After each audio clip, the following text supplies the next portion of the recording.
အခုလိုကြောင့်အောင်စုဘူးထက်ပရိသတ်တီကြားထဲမှာပို့ပြီးတော့အာယုံဆိုင်ခံနေရတဲ့ဇန်းရီမို့ပရိသတ်များအားလုံးပဲမင်္ဂလာပါရှင်မြန်မာ Sally Insider Beach ကနေပြီးတော့ပြန်လည်ကြိုဆိုပါရစေ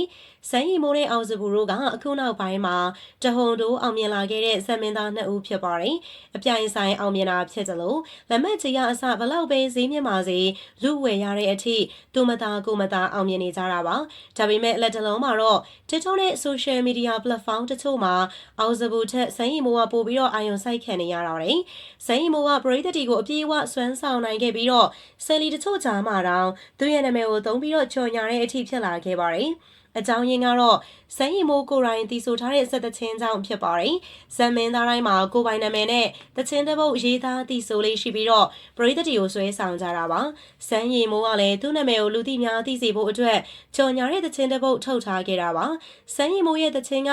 ဆိုရတာလွယ်တယ်လို့ပါဇက်ဖျားမှာဆွဲစီတဲ့အတွက်လူတိုင်းရဲ့ကြားမှာမှတ်မိလွယ်လာတာပါ။ LED လေး HAD ဟိတ်ဆိုတဲ့စကားလုံးတွေနဲ့အတူတချင်းလေးကိုရေးဖွဲ့ထားတာဖြစ်ပါတယ်။လူကြီးတွေကြားမှာဆိုရင်လည်းစမ်းရီမိုးရဲ့တချင်းလေးနဲ့ TikTok တွေပါအားလုံးစော့နေကြတာပါ။အားလုံးကစမ်းရီမိုးဆိုပြီးတော့တကယ်ကိုတညံညံနဲ့အားပေးပြောဆိုနေကြတာ trend တစ်ခုလိုတောင်ဖြစ်နေပါပြီ။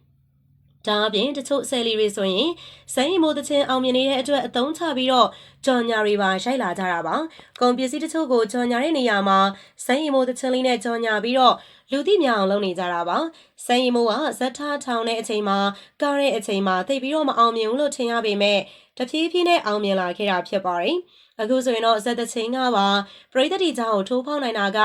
ဇက်မင်းသားတယောက်အနေနဲ့ဂုဏ်ယူစရာဖြစ်ပါတယ်။ဖိုးချစ်တုံးကဆိုရင်လည်းဖိုးချစ်ရဲ့တချင်းက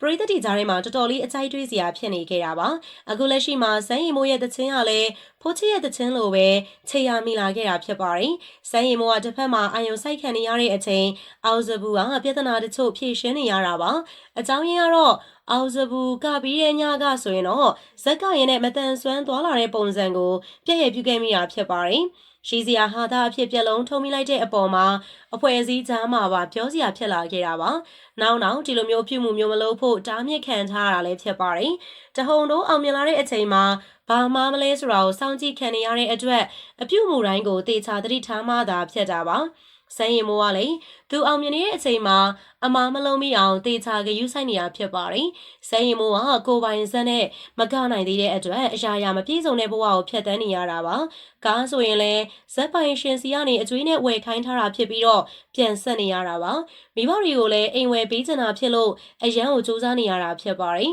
။အောက်ခြေဘဝလာတဲ့သူဖြစ်လို့စမ်းရီမိုးက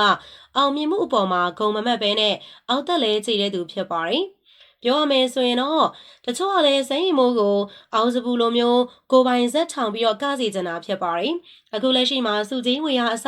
ဇန်းရီမိုးကအပြေးအဝမရရှိပဲ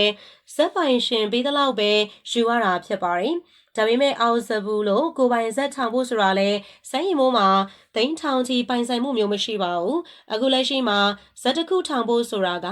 သိန်း9000လောက်ရှိမှဖြစ်တာကြောင့်ပါဇန်းရီမိုးရဲ့တချင်းလေးကိုပရိသတ်ကြီးအနေနဲ့ကိုကြိုက်လားဖိုးချစ်လို့အောင်မြင်လာတော့မယ်လို့ထင်လားဆိုတာ comment လေးထဲမှာပြပြပေးပါအောင်ဆုံးဖြတ်ကြည့်ရှုပေးတဲ့အတွက်လည်းအားလုံးကိုကျေးဇူးများကြီးတင်ပါတယ်ရှင်